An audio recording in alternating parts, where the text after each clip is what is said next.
Okay, तो अब हम अकाउंटिंग इक्वेशन में एक अब दूसरी चीज समझने की कोशिश करेंगे, और उसको हम समझते हैं कि वो चीज कैसे होगी। और इसके अंदर जो बच्चों ने अभी तक पूरे क्वेश्चन शीट्स तीनों नहीं किए हैं, उनको थोड़ा सा टाइम लग सकता है। तो मैं आज सिर्फ आपको इंट्रोड्यूस कर रहा हूँ, वो उसका मीनिंग हम इसको कल फिर दोबारा लेंगे। लेकिन आज आपकी सबकी शीट्स कंप्लीट हो जानी चाहिए, तीनों ग्रुप बी वालों की। इस चीज का आप ध्यान रखिए। जी सर। देखिए, हमारी जो अकाउंटिंग इक्वेशन है, हमारी अकाउंटिंग इक्वेशन है assets is equal to liabilities plus capital. मतलब हमारी हम ये इक्वेशन जो है, ये जैसे मैंने आपसे कहा हुआ है, इसको हम लेखांकन का सूत्र कह सकते हैं। जो आज हम अकाउंटिंग करते हैं, अभी आप देखेंगे, हम आपको सिखाऊंगा कि अकाउंटिंग एंट्रीज कैसे होती हैं, है ना, अकाउंट कैसे बनते हैं। ये पूरा का पूरा अकाउंट इसके ऊपर टिका हुआ है, पूरा का पूरा अकाउंटिंग सिस्टम इसके ऊपर टिका हुआ है। जो हम आज की डेट में अकाउंटिंग करते हैं, आज की डेट में हम उसको डबल एंट्री कहते हैं, द्वि लेखांकन पद्धति कहते हैं, डबल एंट्री। हर चीज की दो जगह इफेक्ट आते हैं। आपने अभी तक जो अकाउंटिंग इक्वेशन किया है, या आपको सबको मालूम है कि एक जगह प्लस हो रहा है तो एक जगह माइनस हो रहा है, एक जगह प्लस हो रहा है तो दूसरी जगह भी प्लस हो रहा है, एक जगह माइनस हो रहा है तो दूसरी। तो ऐसा नहीं है कि कोई एक एंट्री हो रही है, एक एंट्री नहीं हो रही, हर जगह दो दो एंट्रीज होती है। तो हम उसको कहते हैं double entry system, double entry system भी कहते हैं। द्विलेखांकन, दो दो दो दो डबल एंट्री, डबल माने दो, हर जगह कुछ ना कुछ होता है। तो ये डबल एंट्री सिस्टम जो है, टिका किसके ऊपर है? वो पूरा सिस्टम जो टिका हुआ है, वो इस अकाउंटिंग इक्वेशन के ऊपर टिका हुआ है, इस अकाउंटिंग इक्वेशन के ऊपर टिका हुआ है। ये जो हमारी अकाउंटिंग इक्वेशन है, assets is equal to liabilities plus capital, इसके ऊपर पूरा अकाउंटिंग सिस्टम टिका हुआ है। और ये अकाउंटिंग इक्वेशन, ये सूत्र क्या कहता है? ये सूत्र कहता है कि जितनी भी बिजनेस में एसेट्स हैं, जो भी संपत्तियां हैं बिजनेस की, वो बिजनेस की लायबिलिटीज और कैपिटल के बराबर होती है। लायबिलिटीज और कैपिटल, लायबिलिटीज क्या है? जो दूसरों से हमने पैसा लिया, दायित्व है हमारे, जो हमें वापस करना है, इसीलिए लायबिलिटी। ये तो लायबिलिटी शब्द हम अपने सामान्य बोलचाल में भी इस्तेमाल करते हैं। और कैपिटल माने जो हमारा पैसा हमने बिजनेस में लगाया, लेकिन हमने भी जो बिजनेस में लगाया, वो बिजनेस ने हमें वापस करना है। मैंने आपसे कहा कि अकाउंट किस सिद्धांत पर आधारित है? आधार ये है कि बिजनेस जो है और जो बिजनेसमैन है, बिजनेस जो चला रहा है और जो बिजनेस है, वो दो अलग अलग चीज है। मैं अगर बिजनेसमैन भी हूँ, मेरा खुद का बिजनेस है, मेरे नाम से चलता है, लोग मेरे नाम से कारण बिजनेस में आते हैं, लोग मेरे व्यवहार के कारण बिजनेस में आते हैं। मैं जब खरीदता हूँ तब कोई सामान आता है, जब मैं बेचता हूँ तब कोई सामान बिकता है। तो सब कुछ मैं ही कर रहा हूँ, और मैं समाज में अपने इस बिजनेस से जाना जाता हूँ। लेकिन फिर भी मैं अलग हूँ, बिजनेस अलग। अकाउंट्स कहता है नहीं, आप अलग है, बिजनेस अलग। तो मैंने अगर बिजनेस को कुछ पैसे दिए, लगाए हैं बिजनेस में, मैंने अपना बिजनेस स्टार्ट किया, मेरा आइडिया था, मेरी सोच थी, मेरा सपना था, तो मैंने ही बिजनेस में पैसा लगाया। फिर भी अकाउंटिंग कहता है आप अलग हो, बिजनेस अलग। अकाउंटिंग ये कहता है कि ये लेखांकन हमसे ये कहता है कि जो आप पैसा बिजनेस को दे रहे हो, बिजनेस की जिम्मेदारी है कि वो पैसा आपको वापस करे। अकाउंटिंग बिजनेस को अपने आप में एक अलग जीवंत चीज समझता है। वो मानता है कि बिजनेस एक अपने आप में जीती जागती अलग सी चीज है ना, उसको उसको कोई चला नहीं रहा, वो अलग चीज है। अकाउंटिंग ऐसा मानता है, रियल में ऐसा नहीं होता। बिजनेस को कोई चलाता है, लेकिन हम अकाउंटिंग में ये मानते हैं कि बिजनेस अपने आप में अलग अलग चल रहा है चीजों में। ठीक है, तो ये बिजनेस की चीज है। तो बिजनेस के पास जो भी संपत्ति है, उसके ऊपर किसी ना किसी का दावा है। बिजनेस ये नहीं कह सकता ये जमीन मेरी। भाई जमीन तेरी है, तू बिजनेस कह तो रहा है मेरी जमीन है, लेकिन वो अंदर अंदर बिजनेस जानता है भाई ये जमीन जो मैंने ली है, ये किसी के पैसे से ली गई है। किसका पैसा? ओनर का पैसा, मालिक का पैसा, या फिर किसी से उधार लिया गया। बिजनेस कहता देख मेरे पास कितनी बड़ी ऑफिस है, अरे बाप रे 6 मंजिल का ऑफिस, इतना बड़ा ऑफिस। बिजनेस खुश हो रहा है, हाँ बड़ा नाम लिखा हुआ उसके ऊपर, कंपनी का नाम लिखा बड़ा सा। लेकिन बिजनेस खुश तो हो रहा है, लेकिन वो बिल्डिंग है किसकी? बिजनेस के नाम से तो है, लेकिन उसमें बिजनेस का पैसा नहीं है, वो पैसा किसी ने दिया है। बिजनेस के पास तो अपना कुछ भी नहीं है। जो भी एसेट्स है, बिजनेस के पास नगद भी है तो किसी की दी हुई है, बिजनेस के पास बेचने के लिए स्टॉक है, स्कंध है, जो सामान वो बेचता है वो भी किसी के पैसे से आया है। बिजनेस के पास लैंड, जो कुछ, ये अकाउंटिंग क्वेश्चन नहीं कहता है। अभी तक जो हमने पढ़ा है, मेरे ख्याल से इसके अंदर किसी को कोई डाउट तो नहीं, किसी को कोई संशय नहीं है अकाउंटिंग क्वेश्चन में। No sir. हमने इसके कुछ एंट्रीज भी की हैं। अब हम आगे आपको बताते हैं। अब हम आगे आपको क्या बताते हैं कि मैं आपको कुछ ट्रांजेक्शन दे रहा हूँ। हम आप मुझे बताइएगा उन ट्रांजेक्शन का बिजनेस में क्या असर होता है। जैसे क्या होता है, अभी तक मैंने वैसे ट्रांजेक्शन्स आपको नहीं दिए हैं, ठीक है। अब आप थोड़ी देर के लिए मानिए कि ये जो अकाउंटिंग क्वेश्चन है ये एक बिजनेस की मानते हैं। कौन सा बिजनेस? मैं सिंपल सा एक बिजनेस लेता हूँ जिससे हम सबको वाकिफ है ना। मैं एक सर्विस में, एक डॉक्टर का ये क्लिनिक है, एक डॉक्टर है, ये उसकी अकाउंटिंग क्वेश्चन हम बना रहे हैं, ठीक है। तो उस डॉक्टर ने क्या किया, मैं एक दो ट्रांजेक्शन के बाद आगे बढ़ूंगा। उस डॉक्टर ने 50,000 रुपए लगाए और वो उस 50,000 रुपए का डॉक्टर को बहुत सारा सामान लगता है, तामझाम लगता है, मशीन लगती है, टेस्टिंग के लिए लगती है, वो सब लगती है। उसने 50,000 रुपए का सामान खरीद लिया। तो बिजनेस के पास क्या हो गया, 50,000 रुपए की कैपिटल हो गई, 50,000 रुपए की एसेट्स हो गई। बहुत बढ़िया, ठीक है। तो अब क्या हुआ, थोड़े टाइम बिजनेस किया तो डॉक्टर को पास फीस आई। डॉक्टर ने देखा पेशेंट्स को, पेशेंट्स ने फीस दी। फीस कैसे आई? फीस किसी ने सपोज 5,000 रुपए डॉक्टर को फीस मिली, तो डॉक्टर ने क्या किया, एसेट्स में कैश में 5,000 रुपए जोड़ दिए। मैंने अलग अलग एसेट्स नहीं दिखा ना ऐसे। अब मेरा क्वेश्चन आप लोगों से ये है कि जब डॉक्टर को फीस मिल रही है, वो कैश के अंदर 5,000 रुपए जोड़ रहे हैं, फिर ये 5,000 रुपए और कहाँ जुड़ेंगे या घटेंगे, ये बताइए। कैपिटल में। कैपिटल में जोड़ेंगे। अच्छा, कैपिटल में सर। कैपिटल में क्यों जोड़ेंगे आप इसको? क्योंकि सर उससे वापस नहीं करना है 5,000 रुपए। अच्छा, ओके, बहुत अच्छी बात है, आपने अच्छा पॉइंट रेज किया, ये इसको वापस नहीं करना है, ठीक है। और कोई रीजन दे सकता है इसके अलावा? और क्या रीजन हो सकता है? ये तो रीजन सही है, बिल्कुल वापस नहीं करना, ये बात बिल्कुल बहुत सही बात है, वापस तो नहीं करना उसको, ये मैं एग्री करता हूँ। और क्या कारण हो सकता है इस चीज का? इसको कैपिटल में आप लोगों ने सबने एक सुर में कहा कैपिटल में जोड़ेंगे, क्योंकि सर उसी में लगाएंगे सर, उसी धंधे में लगाएंगे वो कैपिटल। अच्छा अच्छा, मतलब ये उसी से। कहने आप ये भी कह सकते हो। हाँ सर, हाँ, ये कार्य डॉक्टर ने किया और ये डॉक्टर के द्वारा कार्य किया गया, मतलब ओनर का कार्य है, तो वो पूंजी में जुड़ जाएगा। अच्छा, तो इस पैसे के ऊपर आपका कहने का ओनर का हक है, डॉक्टर मालिक है इस बिजनेस का, डॉक्टर ने बिजनेस स्टार्ट किया, तो बिजनेस ओनर का जो पैसा है वो उसको हम कैपिटल कहते हैं। तो आप ये कहना चाहते हो कि 5,000 रुपए जो ओनर ने कमाया है, ये उसका, उसके ऊपर हक है, ये किसी को देना नहीं है उसको, ये उसके पास ही रहेगा। ऐसी चीजों को जो बिजनेस अपने कार्य से, अपने काम से कमाता है या उसको मिलता है, जिसपे ओनर का हक है, उसके लिए एक शब्द हम यूज करते हैं, उसको हम कहते हैं रेवेन्यू। रेवेन्यू, और इसको हम कैपिटल में जोड़ लेते हैं, कैपिटल में जोड़ देते हैं। सर इसको हिंदी में बोलते क्या बोलते सर? रेवेन्यू, एक सेकेंड, है ना, इसको हिंदी में क्या बोलते हैं? बिल्कुल सही प्रश्न, इसका मुझे आंसर देखना चाहिए। रेवेन्यू मैं बताता हूँ आपको। Revenue, revenue meaning in Hindi देखिए, आय। राजस्व, राजस्व, राजस्व या आय भी कह सकते हैं, आय भी कहते हैं और राजस्व भी कहते हैं, बिल्कुल, आय भी कहते हैं, राजस्व। जो हमें बिजनेस से प्राप्त, हाँ क्या कह रहे हैं? जो अपन बिजनेस से प्राप्त करते हैं वो अपने बिजनेस से प्राप्त करते हैं, वो जिस चीज का आपका बिजनेस, उससे प्राप्त करते हैं। ये आय किस चीज की होती है? देखिए, बिजनेस को आमदनी बहुत अलग अलग ढंग से होती है। ये कौन सी जैसे मेरी किराने की दुकान है, तो जो किराना बेचकर मुझे पैसा मिलेगा वो रेवेन्यू है, मेरी राजस्व, वो मेरी राजस्व है ना। उसको हम यहाँ पे इसको आय इस हिसाब से कह सकते हैं।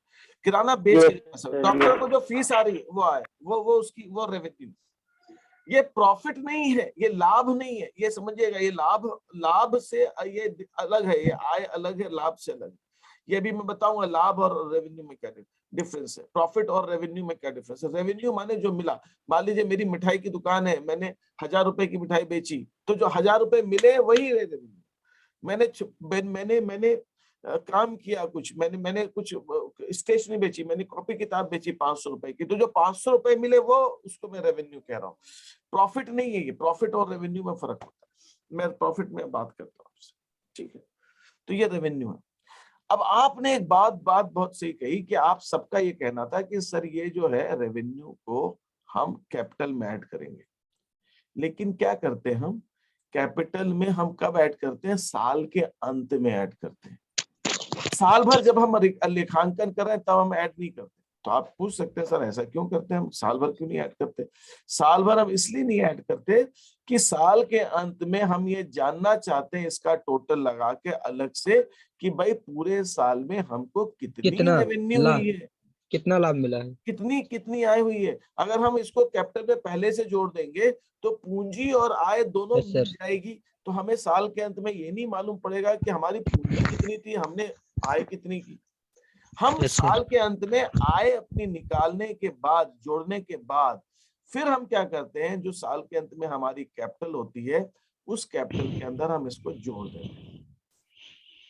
कब जोड़ते हैं? End of the year. पहले तो हम इसकी रेवेन्यू को, पूरी साल भर की रेवेन्यू को निकालते हैं, फिर हम एंड में जोड़ते हैं। तो Yes. मेरी इक्वेशन में एक बदलाव आ गया। अगर मेरी इक्वेशन बदल गई, मेरी इक्वेशन क्या बदल गई? Assets is equal to liabilities plus capital plus revenue. मेरी इक्वेशन बदल गई। अब मेरी इक्वेशन में रेवेन्यू भी आ गया क्योंकि वो एसेट्स में ऐड हुई, रेवेन्यू में भी ऐड हुई। ये बात समझ में आई? यहाँ तक किसी को कोई प्रॉब्लम है? नहीं सर।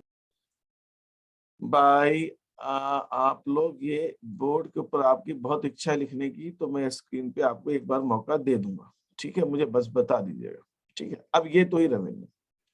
अब मैं थोड़ी देर के लिए रेवेन्यू को हटाता हूं, जिससे कि मैं अब आपको एक उदाहरण देना चाहता हूँ, दूसरा एग्जाम्पल देना चाहता हूँ।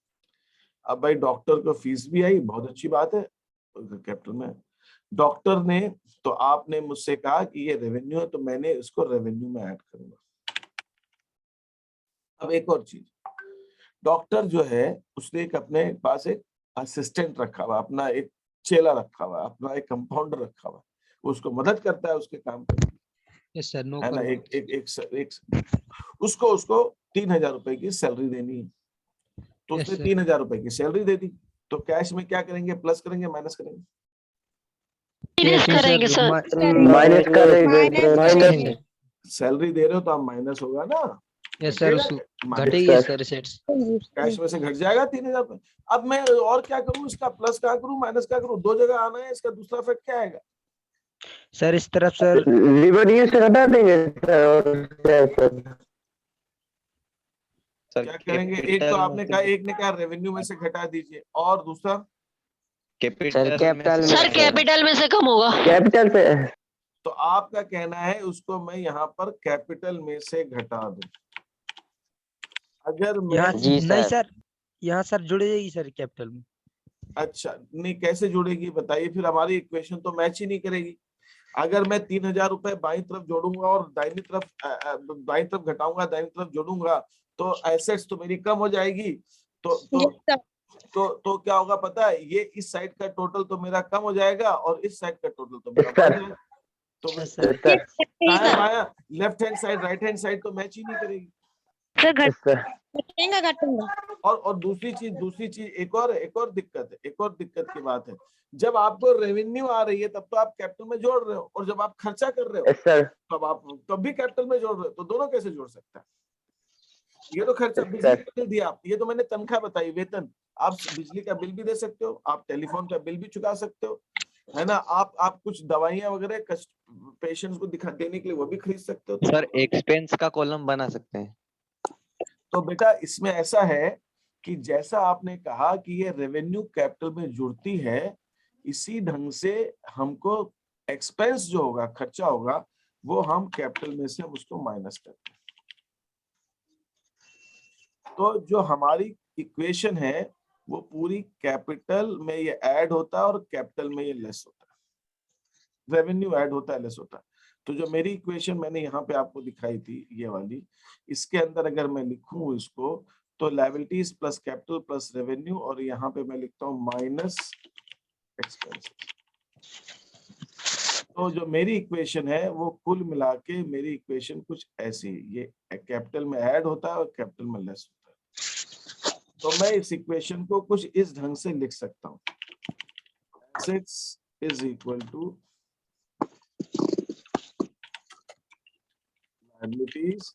जब बिजनेस में इनकम आमदनी हो रही है तो ओनर ले जा रहा है, भैया ओनर कह रहा है ये मेरा है आए, तो भैया खर्चा भी तुम ही दो, और ऐसा खर्चा थोड़ी किसी से कम होगा। जब इनकम ओनर की है तो खर्चा भी तो ओनर का है। Yes sir. Yes sir. वो भी खर्चा है तो कैपिटल में रेवेन्यू भी ऐड होती है और एक्सपेंस भी कैपिटल से ही माइनस होता है। तो मैथमेटिक्स के, हाँ बोलिए बोलिए बोलिए।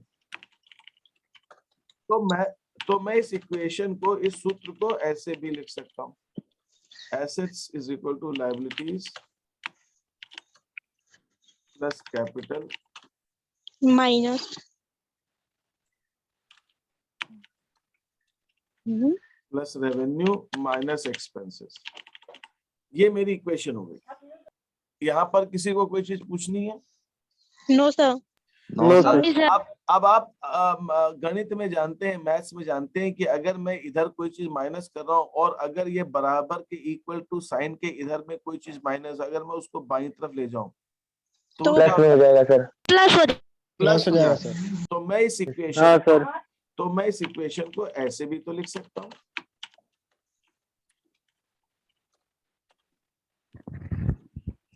Yes sir. तो मैं इस इक्वेशन को ऐसे भी लिख सकता हूँ।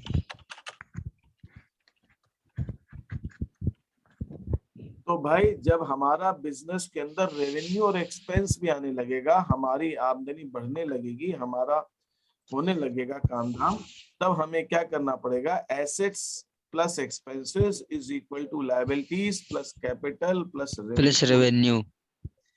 तो हमारी जो इक्वेशन है वो हमारी इक्वेशन जो है वो बढ़ के ये हो जाएगी। अभी तक मैंने आपको इक्वेशन के अंदर तीन आइटम दिखाए थे, मैंने तीन चीज क्या दिखाई थी? एसेट्स, लायबिलिटीज और कैपिटल। कैपिटल। अब हम जब अपनी इक्वेशन को करेंगे, अब हम जो आगे चीजों को करेंगे उसके अंदर पांच होंगे, एसेट्स भी होगी, एक्सपेंस भी होगा, लायबिलिटीज भी होगी, कैपिटल भी होगी, रेवेन्यू। यहाँ पर मैं एक चीज आपको बहुत बिल्कुल क्लियर कर दूं, अगर इस टॉपिक को आप हिंदुस्तान की किसी भी किताब से उठा के देखेंगे तो उस किताब के अंदर आपको सिर्फ ये तीन चीज ही मिलेगी, एसेट्स, लायबिलिटीज, कैपिटल। उसमें रेवेन्यू एक्सपेंस नहीं मिलेंगे। क्यों सर? नहीं, वो नहीं पढ़ाते ऐसा, वो मेरा तरीका अलग है। वो तीन कॉलम में बनाते हैं आपकी अकाउंटिंग इक्वेशन, वो 3 कॉलम में बनाते हैं, 3 कॉलम में बनाते हैं। 3 कॉलम का मतलब हो गया एसेट्स, लायबिलिटीज एंड कैपिटल। मैं जो अकाउंटिंग इक्वेशन कराता हूं मैं 5 कॉलम अप्रोच के हिसाब से कराता हूं, 5 कॉलम अप्रोच के हिसाब से कराता हूं, और इसको करने के बाद हम जनरल एंट्रीज में आएंगे। तो अभी आपको ये 5 कॉलम के हिसाब से कल से हमको करने रहे, ठीक है? अभी के लिए ये मैंने आपको चीज इंट्रोड्यूस की है कि एसेट्स क्या, रेवेन्यू क्या होती है, एक्सपेंस क्या होता है, हम इसके ऊपर और चर्चा करेंगे और फिर इसके कुछ क्वेश्चंस करेंगे। लेकिन मेरी कंडीशन ये है कि ग्रुप बी के सारे बच्चों के वो 3 शीट्स हो जानी चाहिए आज। जी सर। ठीक है, तो एक ये डाउट पूछा गया है एच नंबर ट्रांजैक्शन को मैं बताता हूँ। इसके अंदर ये डाउट पूछा गया एच वाला, ये वाला ओनर ने विड्रॉ किया पर्सनल यूज के लिए, अपने इस्तेमाल के लिए 3000 रुपए नगद, बैंक से 5000 और फर्नीचर 5000, यही पूछना चाह रहे हो आप? Yes sir. इसको सर ड्राइविंग में सब इकट्ठा करेंगे सर?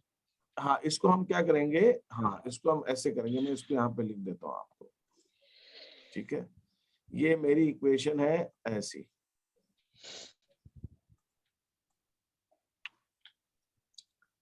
ये मेरी इक्वेशन है ऐसी। अभी अच्छा, जब मैं हम ये वाली इक्वेशन कर रहे हैं तो इसके अंदर रेवेन्यू वगैरह का थोड़ा कॉलम है नहीं, तो मैं इसको हटा देता हूँ, इसको हटाता हूँ यहाँ से, इसको हटा दो, ठीक है? अब मैं क्या करूंगा, यहाँ पे जब मुझे इस इक्वेशन को दिखाना है जो आपने क्वेश्चन मुझसे पूछा है, तो आप क्या करोगे, कैश का जो एसेट्स में कैश है, एसेट्स में बैंक भी होगा, यस सर। एसेट्स में फर्नीचर भी होगा, है ना? Yes sir. Yes sir. तो आप क्या करना है, कैश में से आपको 3000 रुपए घटाने, यस सर। बैंक में से आपकी घटाने हैं, तो मैं इसको ब्रैकेट में ले लेता हूँ। ब्रैकेट लगा देंगे सर। ये कैश में से घटेगा, ये 5,000 रुपए बैंक में से घटेगा और 5,000 रुपए फर्नीचर में से घटेगा, और इन सबका टोटल कितना हो गया? 13,000। Yes sir. वो 13,000 रुपए का सामान निकाला ओनर ने, तो 13,000 रुपए आप कैपिटल में से एक साथ घटा दो। ऐसे करेंगे। ड्राइंग्स में आएगा सर। ड्राइंग्स है, ओनर ने बिजनेस से, ओनर बिजनेस से जो भी सामान अपने व्यक्तिगत पर्सनल यूज के लिए निकालता है वो ड्राइंग्स ही होती है। सर इनमें से आयरन कैसे ड्राइंग क्या अकाउंट नहीं आप हाँ, एक और तरीका होता है कि ड्राइंग का अलग से कॉलम बनाते हैं, वो मैंने अभी आपको सिखाया नहीं, मैं कल बता दूंगा, लेकिन अभी हम ड्राइंग को कैपिटल से माइनस करेंगे। सर? Yes sir. ठीक है, यस सर। इसके अंदर कोई प्रॉब्लम किसी को? नहीं no sir. Sir no sir. ठीक है, और कोई क्वेश्चन है ग्रुप बी में से किसी का? हेलो हेलो हाँ बोलो बेटा बोलो। सर, मैं ये बोल रहा हूँ सर, इसमें न्यू इक्वेशन भी बनानी है? हाँ नहीं, थर्ड वाले क्वेश्चन में न्यू इक्वेशन नहीं बनानी। थर्ड वाली शीट के अंदर न्यू इक्वेशन नहीं बनानी। थर्ड वाली शीट में तो कॉलम ही नहीं बनाने आपको, तो प्लस माइनस। अच्छा सॉरी, यस कॉलम बनाने वाला भी बताया था ना। नहीं अलग है, ये थर्ड वाली शीट है ना आपकी, तो ये थर्ड Yes, वाली शीट के अंदर इसको आप ऐसे लिखोगे। हाँ आप इसको ऐसे लिखोगे। अब मैं बता, मुझे भूल गया था, कैश सीरियल एसेट माइनस 3,000 रुपए, ये आपके अकाउंटिंग क्वेश्चन उस पर। हाँ ठीक, ऐसे लिखोगे। फिर बैंक भी एसेट है, इसके अंदर भी आप माइनस करोगे 5,000 रुपए। फर्नीचर एसेट है, इसमें आप माइनस करोगे 5,000 रुपए। कैपिटल तो कैपिटल है, इसमें आप माइनस करोगे 13,000। हाँ ये थर्ड क्वेश्चन में आपको ऐसे लिखना है। बिल्कुल ओके सर। थर्ड क्वेश्चन में आपको ऐसे लिखना है। ठीक है, यहाँ तक वो मैंने ये गलत बता दिया। ये अकाउंटिंग अगर ये हम कॉलम बनाते तो हम इसको ऐसे लिखते, लेकिन कॉलम तो बनाने नहीं अपने को तो स्टेटमेंट में लिखना है, तो अपने को इस ढंग से लिखना है इस क्वेश्चन के अंदर जो मैंने आपसे कहा। Okay sir. ठीक है सर इनका टोटल करना है क्या? नहीं टोटल भी नहीं लगाना भाई, आपको बस लिख देना है कि कहाँ पे मुझे बस ये जानना है कि कहाँ पे प्लस होगा कहाँ पे माइनस होगा, और कुछ नहीं जानना है इसका। सर अंत में जोड़ के भी नहीं लिखना है। ना जोड़ना क्या है, जोड़ोगे कैसे? आप जोड़ नहीं पाओगे सर क्योंकि इससे सर वो तो जोड़ नहीं पाओगे। आप जोड़ोगे किसको? बिल्डिंग को, कैश को, फर्नीचर को, ऐसे कैसे जोड़ोगे? इक्वेशन बनानी नहीं है ना सर। बस आपको ये बताना है कहाँ किस कॉलम में प्लस करेंगे, किस में माइनस करेंगे, और वो कॉलम एसेट है, लायबिलिटी है, कैपिटल क्या है, बस ये बताना। Okay sir. ठीक है, यहाँ तक समझ में आ गया सबको? कोई प्रॉब्लम तो नहीं है? नहीं तो सर ठीक है। मैं मुझे आपकी अटेंडेंस चाहिएगी। 1 सेकंड आप रुकिएगा, बस सब बच्चे रुकेंगे। मैं आपकी अटेंडेंस को अभी आगे से आपको भेजनी रहेगी, आप अटेंडेंस लगवा के अपनी जाएंगे। मैं अटेंडेंस ले लेता हूँ, फिर ग्रुप बी के बच्चे क्लास से एग्जिट कर सकते हैं। मुझे स्क्रीनशॉट पार्टिसिपेंट्स का व्यू का गैलरी का।